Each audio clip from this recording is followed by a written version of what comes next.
Well, welcome. And yeah, Kyla, it's so good to see folks' names. It's been a minute. Do you want to go through with the roll call, Kyla? Sure, yeah, I'll go through a quick roll call. I have myself, Kyle Leonards, Chet Krauser, Commissioner Strohmeyer, Emmy Bristow, Commissioner Slotnick, Commissioner Vero, Kayla Talbert, Lori Heyer. I have a phone number ending in 4410. If you want to hit *6 to unmute and let us know who you are.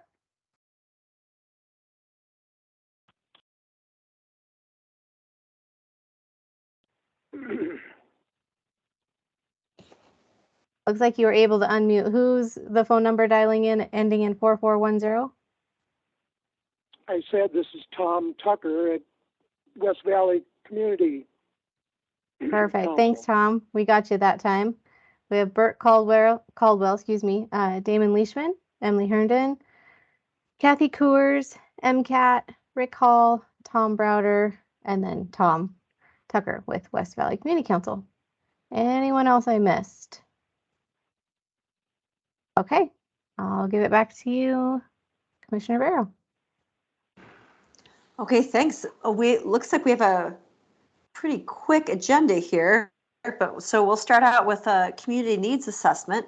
I believe that's Kayla Talbert with our newly named office, Lands and Communities, formerly CAPS. Great. Yeah, thank you. Like Commissioner Vero said, my name is Kayla Talbert, and I'm a grants administrator. Sorry, can you guys hear me okay? My computer is acting. Okay, great. Yep. Thank Yep, you sound for great. verifying. Great. I'm a grants administrator with the Grants and Community Programs Division within the county. And I am here just to quickly talk to you all about the community needs assessment that we have open right now. You may have heard about this needs assessment before. We do conduct this on an annual basis. This year we are partnering with the city on it to kind of limit the number of surveys that we're asking our community members to take. But I'm just here to provide an overview of the purpose of the survey and just to encourage you all to take the survey and to help us spread the word. So we, for the purpose of this, is just to gather community feedback so that we can identify any gaps in priorities, specifically around public infrastructure and facilities, economic development, community services, and housing. And we use these findings to help us with our grant applications for various funding sources, but specifically the state's community development and block grant and the home program. And those applications are open several times a year. And this is also an opportunity for any members to present us with project ideas that they may have that they would want to be supported through those funding sources. The survey can be found at Missoula County Voice. It does close on Friday, so there's not very much more time left, but if you haven't already taken it, I would encourage you to do so. It only takes 10 minutes. Yeah. So it's really important. You guys can all do this. Yes, thank you. It is, so far we have like 450, a little over 450 responses, and about 38% of that are from communities that are outside of the city limits. So we really are trying to get these responses to be outside of the city so that we do have a really good sense of what you all are seeing in your neighborhoods and communities, and we just would love to hear from you. So please help us spread the word. Also, we will be presenting the findings of the survey on November 15th. It will be an in-person meeting, but you can also attend virtually through Teams, and that will be in the Sophie Moise room in the courthouse. And that information can also be found at Missoula County Voice. So that's all I had for you guys. But if there's any questions, I'm happy to answer them. I was just going to add that it looks like Emmy Bristow put it in the chat too for folks. Oh, great. Thanks, Emmy. Okay, well, I will go ahead and put my contact information in the chat so that if you guys do have any questions later on, feel free to reach out to me. I am available. And thanks for letting me join again, and I hope you guys have a great rest of your evening. Thank you so much.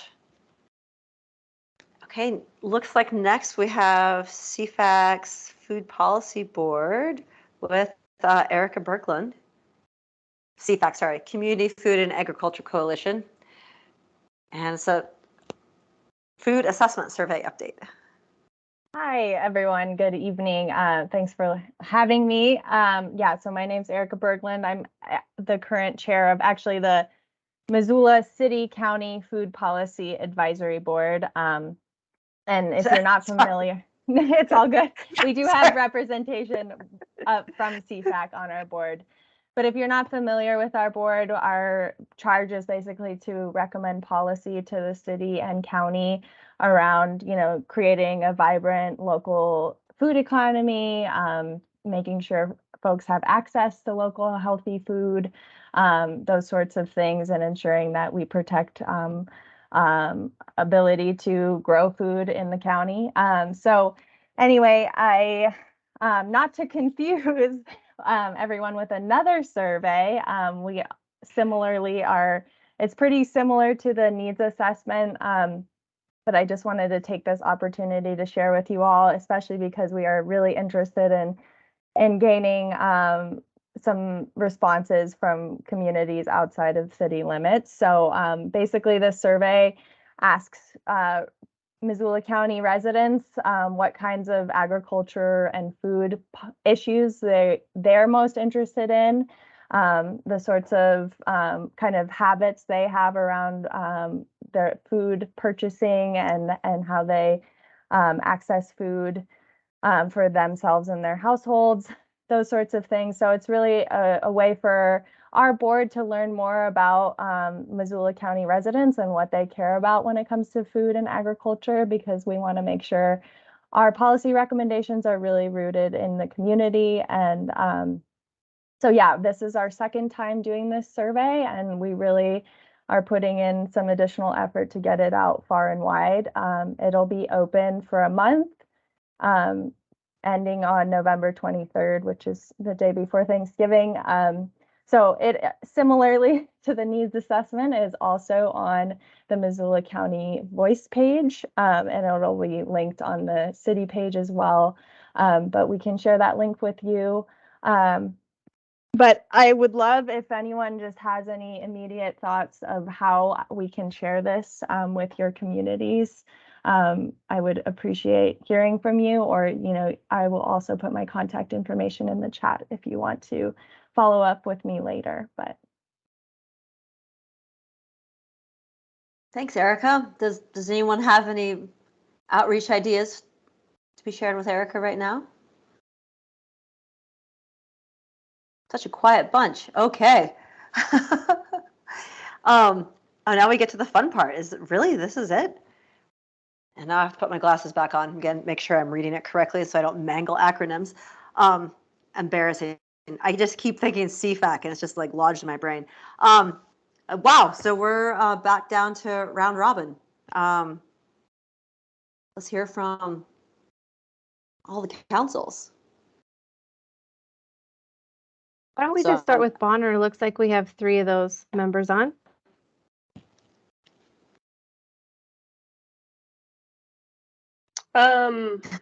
I can start a little bit of what we've been doing around Bonner.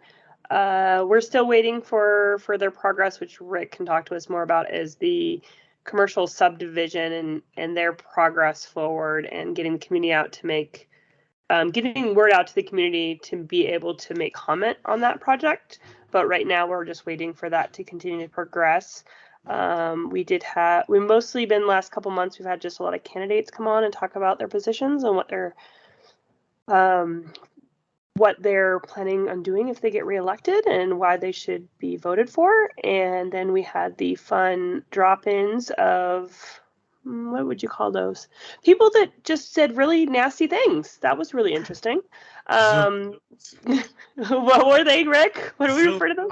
That's what those are. What was that? I'm sorry. Zoom bombers. Zoom bombers. We had a whole set of Zoom bombers one evening. And so that was a little bit of an entertainment. And then I'm forgetting stuff. I did not come prepared tonight. Bert, additionals. No, I think you pretty well covered it. We had a number of questions about the digging that's going on at the corner of First and Highway 200. Turns out it's probably a marijuana dispensary that's going in, and the complaint was that there was no public comment allowed on it, but the permit was applied for and approved before the zoning changes, and so no waiver was required. Nothing was, so there would be no public comment. Other than that, yeah, it's been fairly quiet. Internet. Oh yeah, I did not do this. I was supposed to get back to the commissioners and say we're still wondering about the possibility of internet at the barn at the park up on North First Street in West Riverside.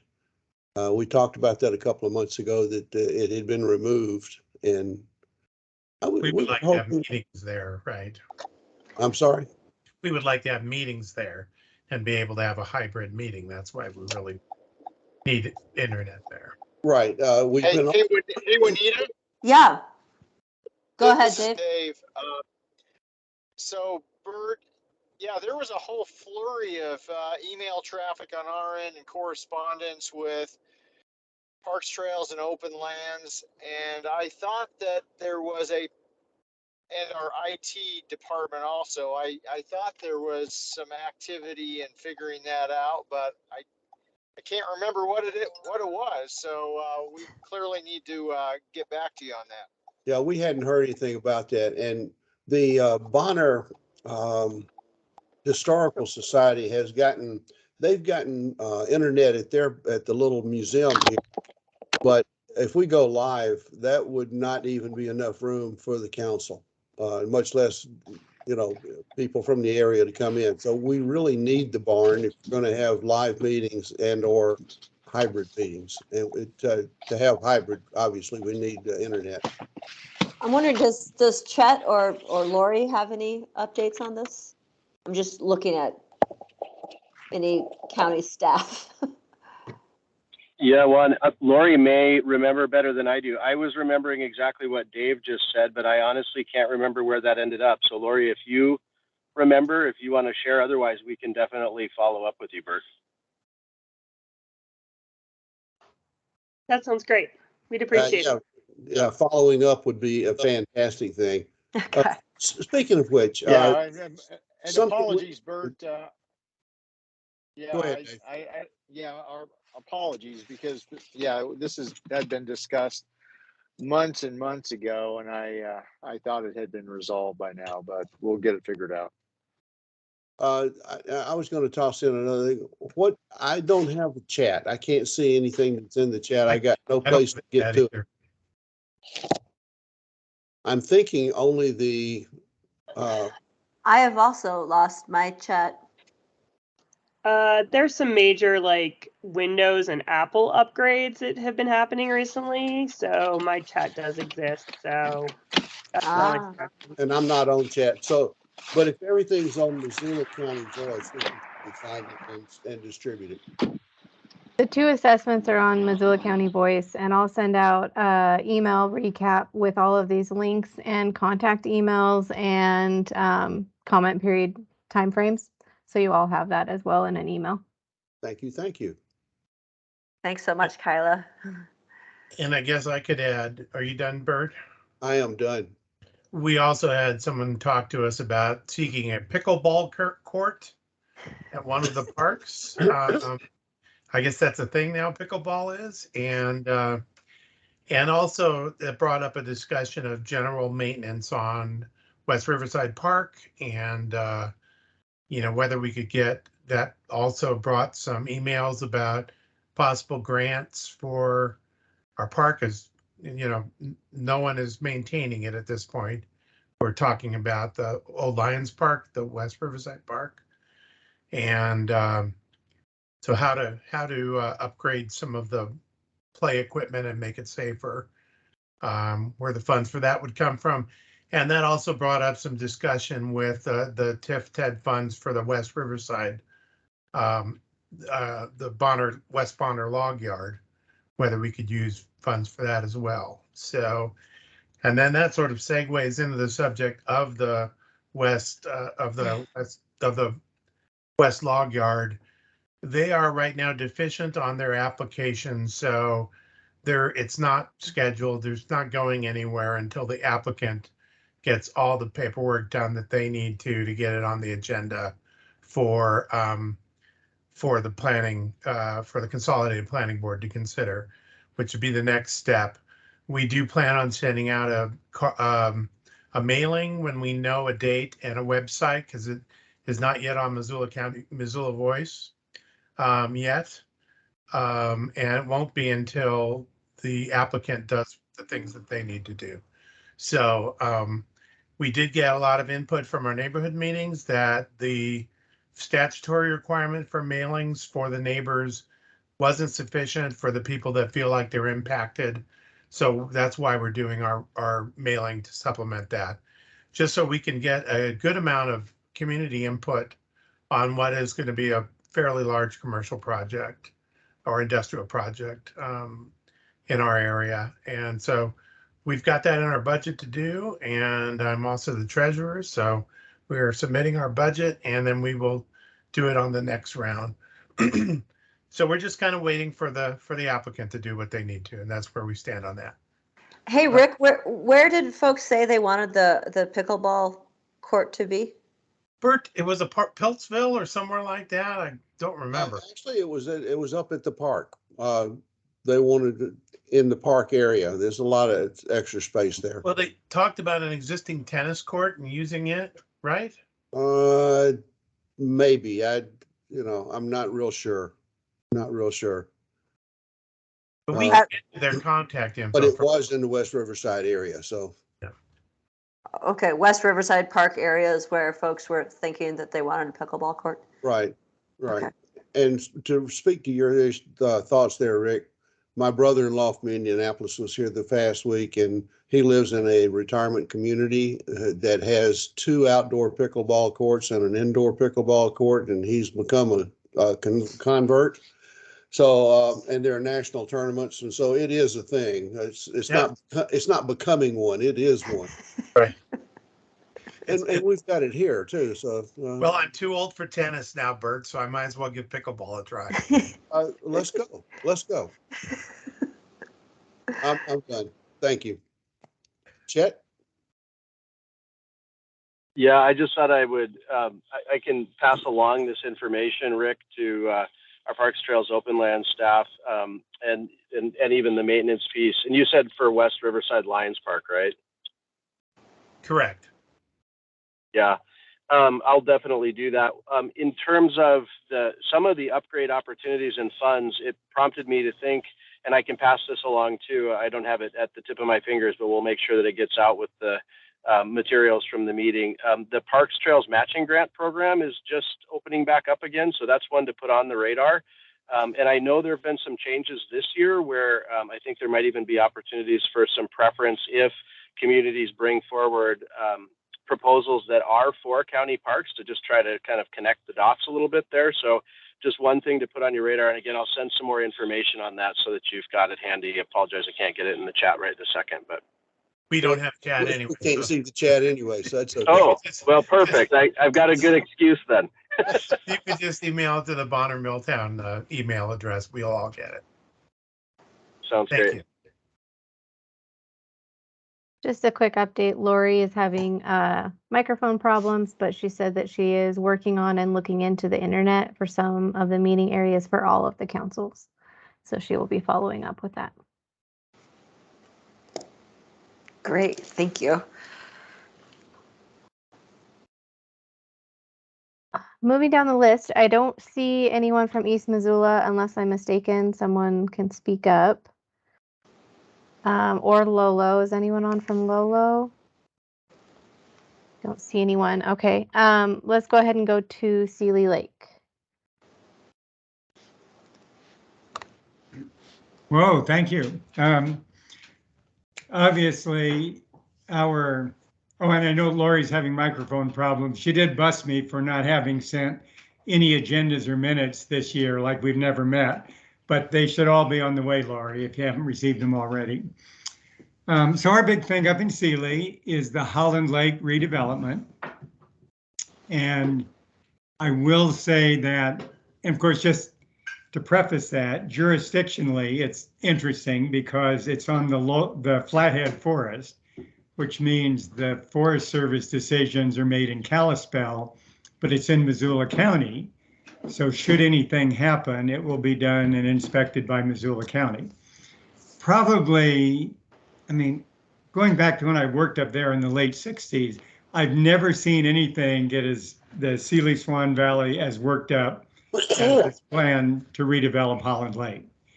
I mean, we had a meeting at the elementary school that, I mean, we wouldn't get that many people unless maybe the Blackhawks were playing for the Class C football championship. But from a council standpoint, after that meeting, I did have in our regular October meeting, 2 of the Powder folks and Christian Woolfield, who is the current owner of that special use permit, at our meeting. It was remarkably civil.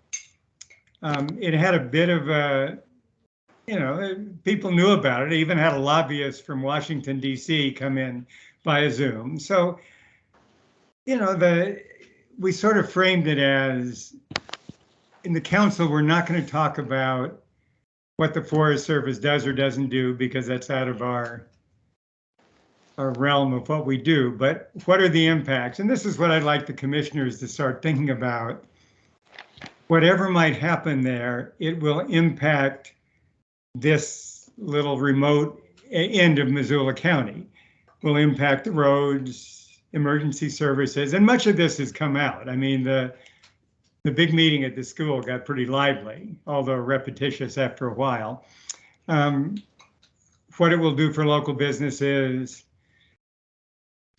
I did ask when we had the folks at our council meeting, well, like, what is your property tax give now out of that special use area? What might it be under this redevelopment? But they didn't really have an answer, although I think it's something that will be material down the road. We do have now, for our November council meeting, a group called Save Holland Lake, well-funded, I think already has some legal representation, will then present their side at our council meeting. And I would expect it, we try and position it as, let's talk about what this means to our end of Missoula County, good, bad, and different. Will it help the snowmobilers, but will it help them and then degrade the Holland Lake area? Will there be, I mean, it's, oh my gosh, they're going to surreptitiously put a downhill area up against the Swan Front, just all these things going on. But, right now, I think the count is between 5,000 and 6,000 comments that the Forest Service has received, and that's a lot.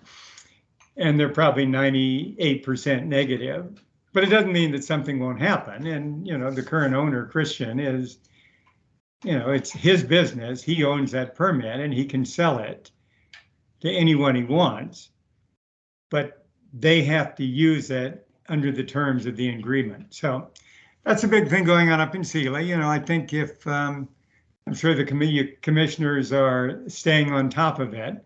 I don't know from a county standpoint, there's much to do right now, but I think those of us kind of in the lower valley in Sealy would like to, certainly know what will it do for, traffic on the roads, any kind of infrastructure maintenance.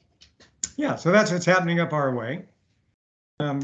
Any questions? Hey, Yeah. Yeah, Tom. Juanita, can I just toss something out there? Yeah, go ahead, Josh. Thank Sorry. you. So, Tom, thanks for all that. And it's nice to see you again. And at the outset of this, you said that commissioners need to understand the impacts, and you're right. And we have fully been on this right from the get-go. And I just want to make sure you're you're not concerned that this is news today when you said it to us or something like that. We sent a letter quite a bit ago, Right. strongly worded letter, and all three of us have met with Powder executives, and we were quite clear with them that they really needed to engage the community and that nobody likes what they're talking about right now. Mm-hmm. And so I get what you're saying. Yeah, we need to assess those impacts, but I just want to make sure that you know that we've been on this as much as we possibly could right from the get-go.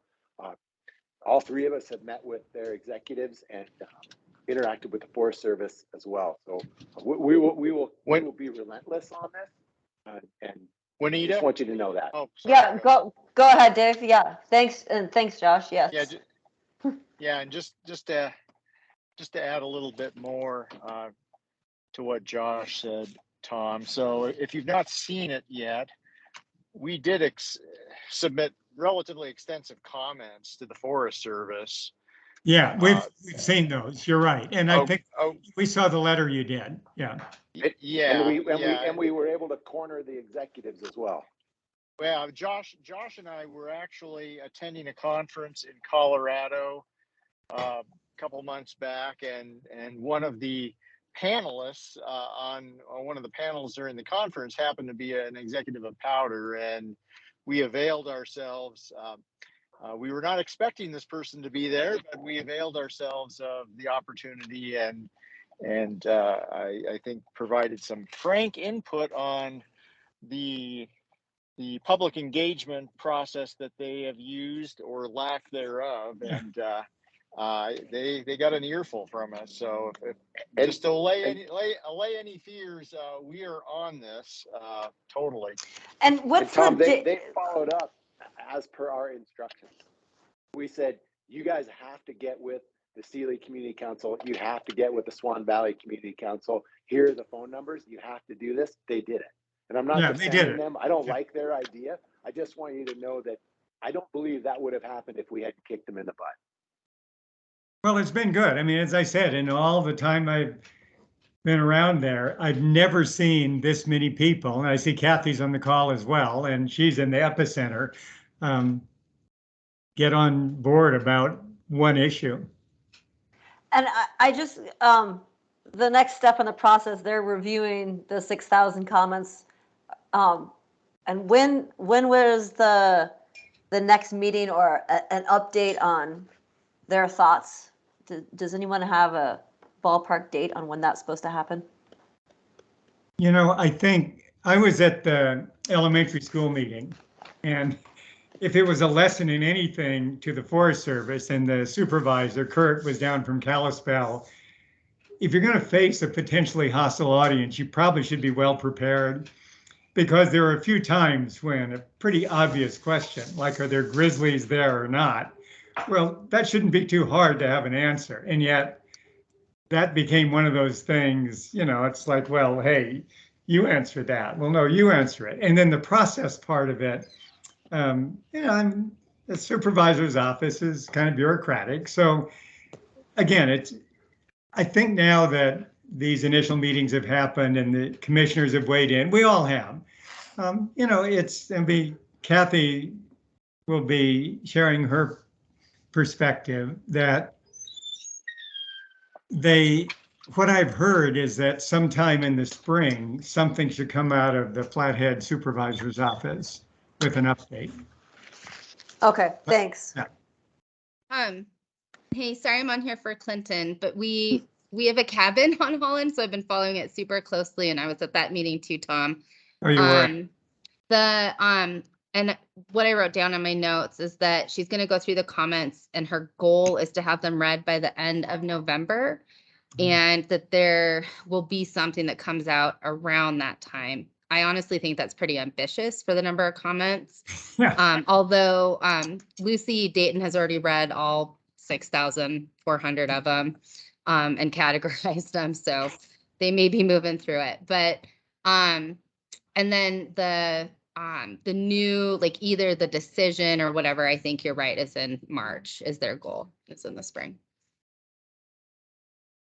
Thanks, But Lisa. something will happen towards the end of November is the theory. I mean, we've all learned a lot about special use permits, and I think there may be 60 in Region 1 and the forest in Region 1. We have 2 in Seeley Lake, Tamaracks and the Lodges, or both operate under exactly the kind of permit that Christian does at Holland Lake. And the Lodges did a fairly extensive rebuild, I don't know, 6-8 years ago. So there is kind of some precedent for this, but we forget about it. And then you forget, well, what's a special use permit? What does it cost? Who gets it? Can you take it away? And, you know, some of that came out, I think, at the meeting at the school, but that's a pretty volatile meeting.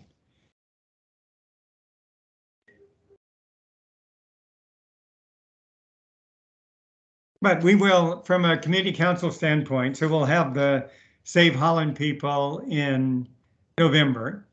If there is interest, December and January, and we will obviously continue this as a theme at our meetings, and we may, you know, reach out to someone, Public Works, chat, someone like that, if we think they're parts of the, you know, the county that should be there. But yeah, Josh, to your point, I will say the Powder folks have been real forthcoming, you know, and saying, you know, they're. Tom, they became forthcoming after we drugged them by the scruff of their neck out to a picnic table in the shade of the Breckenridge Resort and gave them a talking to. Well, I like that. That's good. That is what happened.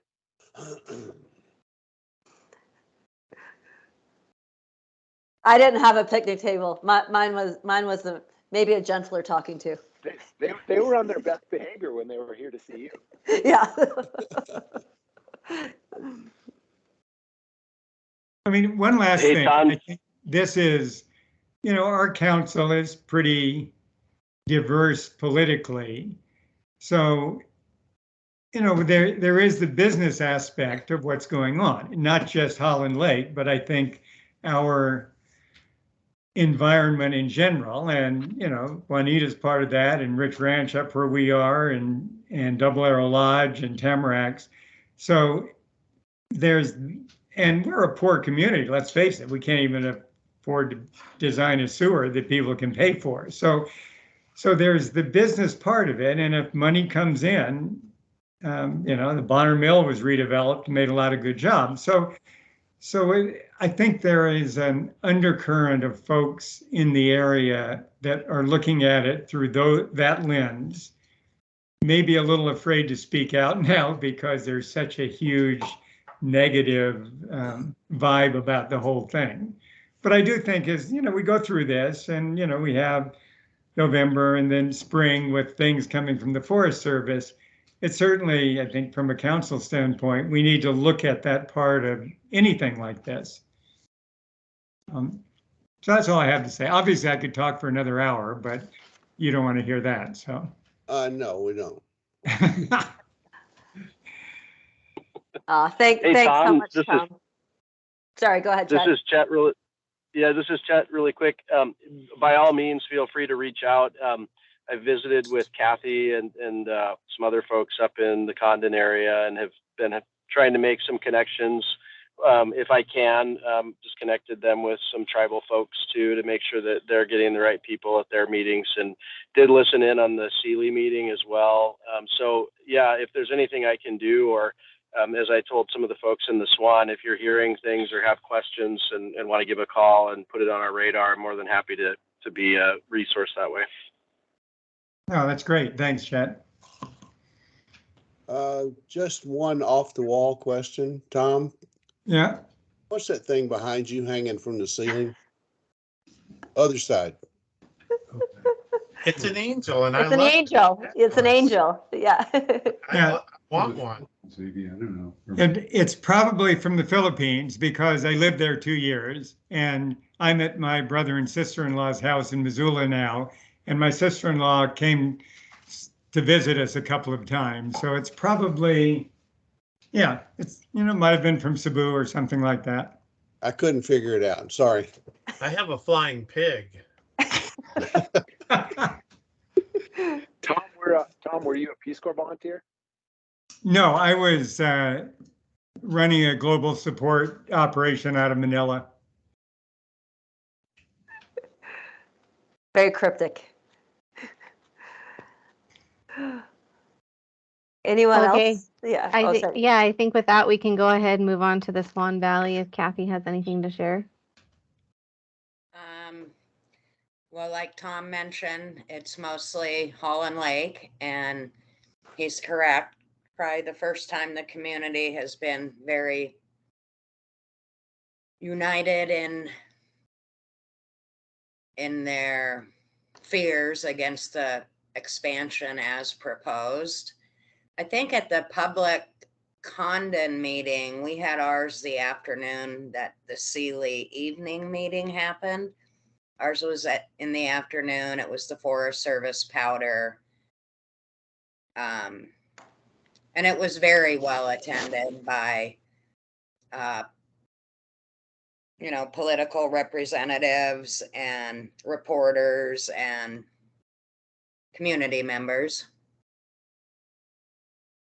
And there's just been so much kind of confusion about how many acres it is, really poor planning on the Forest Service's part, and where's the original permit. There's just a lot, there's a chain of we don't know and not very much, but we'll find out. So it adds to a little bit of distrust with the Forest Service. I think they really need to get back on their game a little bit about having better relationships with their communities. And we've got Ryan Powell with the Heritage Program coming to our November meeting, and he's going to discuss the travel process in the Holland Lake decision, I guess, for lack of a better word, and then hoping to get the Save Holland Lake group to present at, we're not going to have a December meeting, so to present at the January meeting. I'm not in Condon, and I probably won't be for a few more months, but I'm doing my very best to stay in touch and learn what's, going on in Condon. I think I'm pretty on top of it. So that's about all I can say. The big news is Holland Lake. They've got lots of signs up along the highway. If you haven't been up through Condon, big, big, big signs, Save Holland Lake. And it's a big deal. So I'm glad the commissioners, you guys are in on it, and maybe for the next, as decisions are made or we move forward, I think the Condon community would like some reassurance or representation from a commissioner at our meetings, just to reassure the community that it's an issue that's on your radar as well. Sure, we can do that. Yeah, and I shot Kyla an email. I'm hoping to be there November. What you're saying, you're not meeting in November, you're not meeting in December? No, we're not meeting in December. So yeah, okay. I saw your email, Juanita, so okay. That would be great if it works out. I don't hunt, but Josh and Dave do, so. I don't hunt either. Okay. They'll get their game earlier. They'll be there too. There you go. You could probably hit an elk on the highway on your drive up. Thanks, Kathy. West Valley, Tom Tucker or Damon, you guys have an update?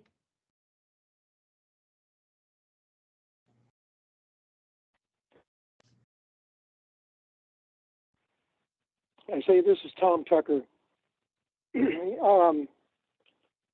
We had a candidates forum at the Frenchtown High School on October 19th.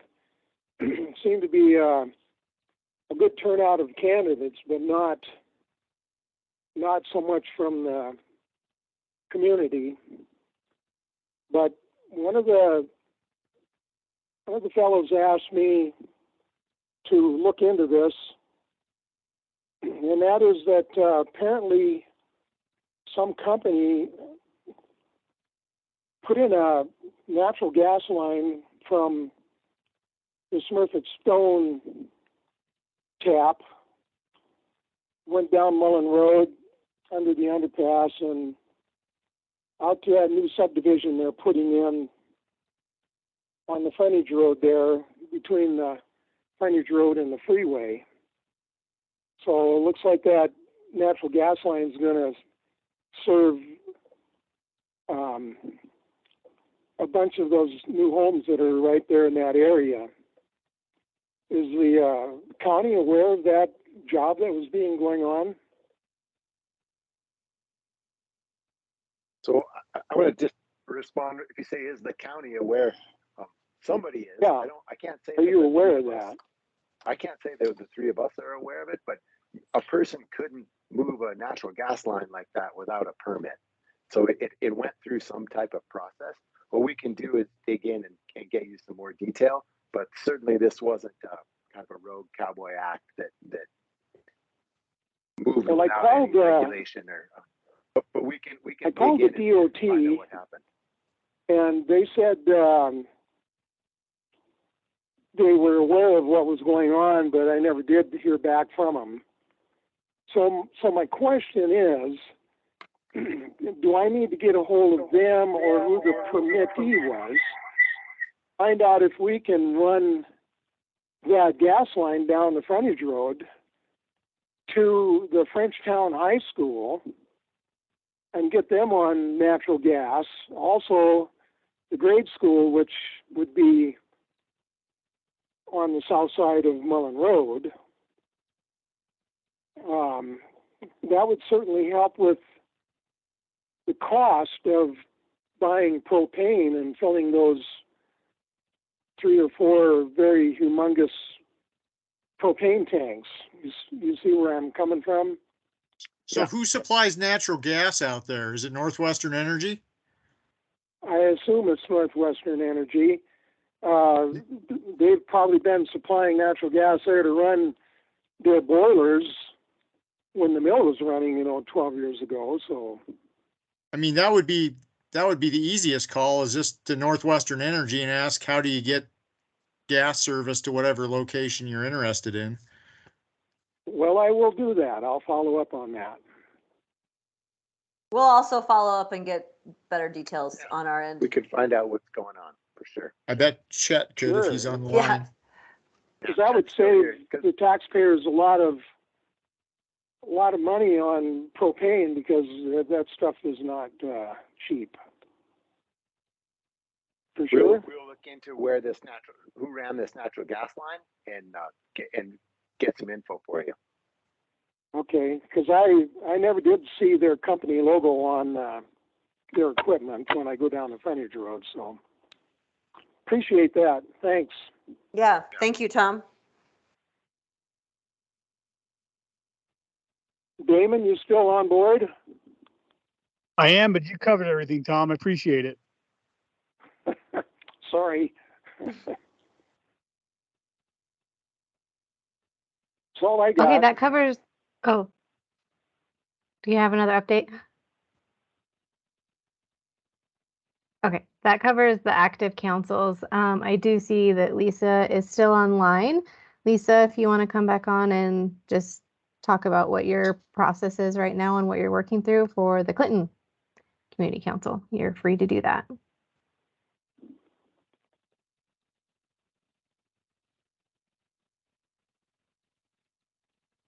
Hey, sorry about that. I'm just here because we are working on getting a community council started up in Clinton. And so we had started having some of these meetings. Well, we've been talking about it for about 3 years here. And so we did submit the paperwork to officially start the process. It does seem a little bit intertwined with the community center and the park out here, because when most folks think about a community group getting together, it kind of brings up those community center feelings. But I do think that the momentum behind being able to build a park there and redirect some of that energy has been helpful in redirecting it. So we're just kind of waiting to figure out exactly when we would be able to get started. And I think trying to discern if we should have unofficial but more regular meetings while we're waiting for the process, or if we should just wait for the process. So I appreciate being invited to this meeting and being included. Thanks. Glad you're here, Lisa. Thanks. And I'll speak for the Bonner Council. Glad to have you close to us.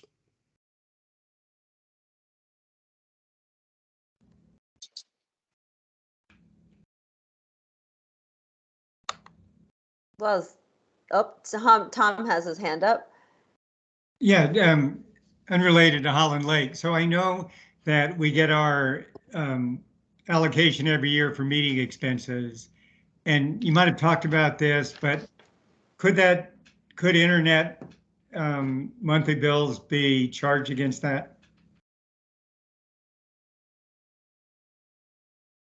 I'm looking at Chet and Lori. And Lori, yeah. Yeah, Tom, the short answer to that is yes. I Okay. mean, that certainly would be a kind of expense that you would have in terms of, administering your council meetings. I think what Lori and I just actually were visiting about, I think maybe yesterday, was if this is a need for all of the community councils, do we need to just kind of have that broader approach? And maybe there's a solution that'll work for folks and both get internet and then we can figure out how to make that work. And different councils have used their budgets for different things over time. But I think with the advent of these online meetings and connectivity, and we've had the same conversation with folks up in the Swan as well. We need to try to come up with a way to help support that. And so that's kind of where that conversation's been. But if you have a need and you have a solution and it's a question about funding, you can certainly get in touch with Lori and we can answer those specific questions so that there's not a delay in getting you the things you need.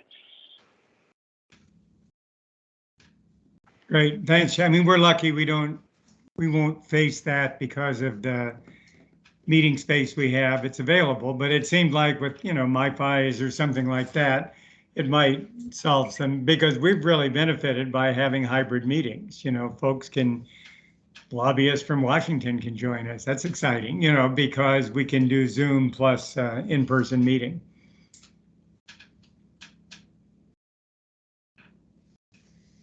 Thanks, Chet. Yeah, you bet. Yeah, stay tuned on that, Tom, if you have other needs. But Lori and I will connect after this because we know we have that question out at the barn. So we'll get responses back to each of you. But in the meantime, if you have questions or needs, feel free to reach out to Lori in our office. Oops.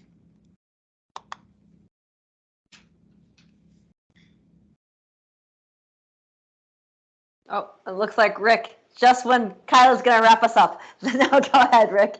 Well, I've been asked by the Impact Fee Advisory Committee and Hat Littman to make sure I point out that it's an open comment period for the public on impact fees, which would be a new thing in the county level for developers as a way of shifting some infrastructure costs from existing taxpayers to where the growth is occurring at.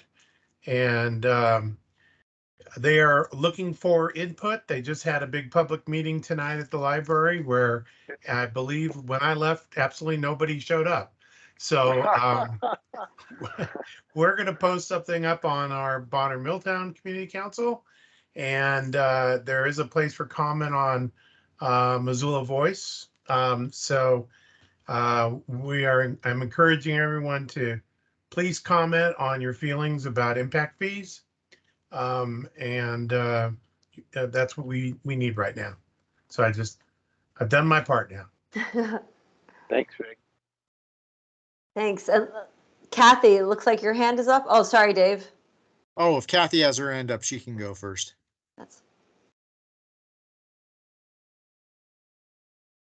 Looks like Kathy's muted for me. There you go.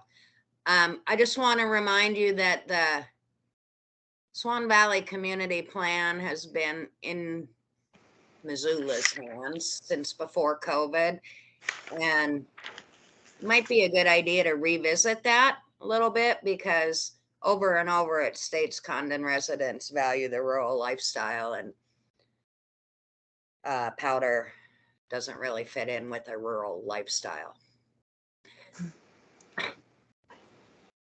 as presented. And I'm also Yeah, punching to Chet there. Yeah, where yeah, Kathy, I just replied to your email later today. You may not have gotten it quite yet. We've had that question from a couple folks so far, and Karen Hughes in our office just visited, I think, yesterday with, I forget exactly who it was, but she's got probably the best details on where that's at and what steps we would need to do to get that moving. I do know part of it involves sort of what we might anticipate happening during the next legislative session. So there's a couple of pieces like that, but it might be beneficial just to visit with her a little bit. She's got a lot of that historic sort of knowledge around the SWAN plan, as well as kind of where we are currently and what some of the thoughts are in getting that moving. Okay.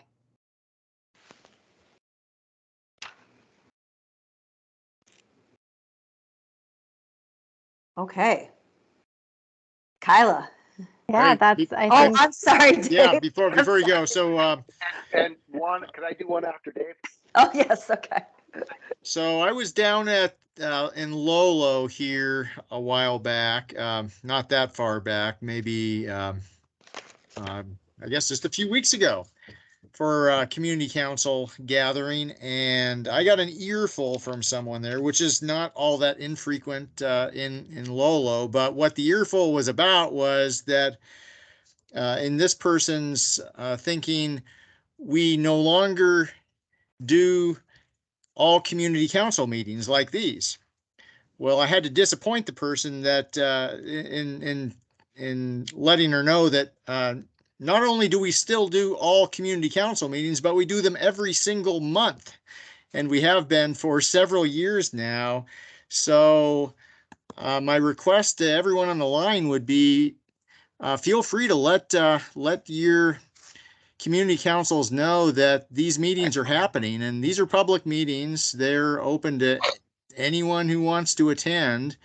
And I think they've been a pretty effective way to compare notes across the 7 community councils, really the 6 community councils that have been active. So just to let you know that is something that's a perception that's out there in certain parts of the county, and anything that we can do to head that off the pass, that somehow we've arbitrarily and capriciously gotten rid of these meetings, is not the case. Thanks for that, Dave. Sure. Go ahead, Josh. Oh, thanks, Juan. So I was a little disappointed there's no East Missoula folks here, because this next thing I'm going to say is very East Missoula pertinent. But for Bert and Rick, this love to have you guys in on this as well. Tomorrow at our public meeting, we are going to. You too, Emily. And Emily, you too. I'm sorry. Thank you. I'm sorry. Emily, you can bring the other guys. I can't even remember their names, but having you come would be most important.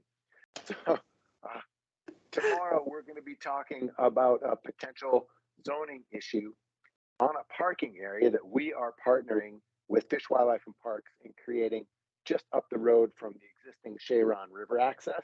And this parking area will be to get cars off the highway during peak tubing and boating season. This is public land. We don't have to approve a zoning change, but we have to talk about it, and having some input from some locals as to how the parking situation has been, and if you believe it needs to change, and what kind of impact those folks have during tubing season on the road.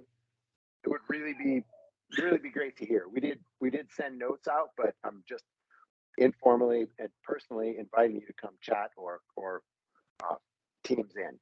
What time? 2:00. Where? Sophie East. So Bert, I think you and I are having lunch. So you could just hang around, get a cup of coffee, and then come on over. That's why. Yeah, I will do that. And I wanted to point out, I have been complaining to the commissioners for several years now about I submitted photographs and everything, not only about what was going on down Tamarack Road, but also at what they call Brickyard Hill, going down to Sharon. That's It's- where this is yeah, I know exactly part where of you're talking remedying about. that problem. I know exactly what you're talking about, and that's dangerous. It is. Yes, We've I been totally really agree. It's fortunate. taken us years to get to this point, mostly from Chet and Shane's really hard work and their ability to successfully interface with other federal agents or state agencies. And we are getting close. This is just the next step. I want to give kudos along those lines, though, to our university bus system for packing people out there and reducing the number of cars. Well said. Well said. Josh, I didn't realize that this was, public meeting tomorrow. I thought this was a special meeting, but not, I got you now. No, this is on the agenda for our 2 o'clock. Yep, okay. And then, I'm assuming everyone knows how to access that, but maybe Kyla can throw a link in the chat if. Yeah, I can throw the Okay. link in. Thank you, Kyla.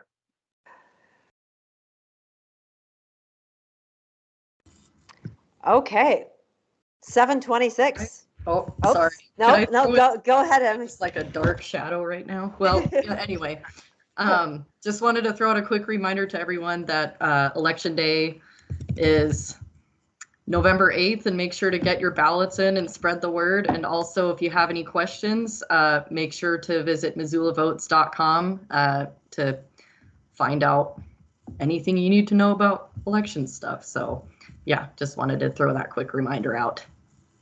Since you did that, let me also toss in the fact that we've got over 13 million votes nationwide already in. It's beats all kinds of records. Wow. Yeah, 800,000 of them in Georgia alone. So, My goodness, yeah.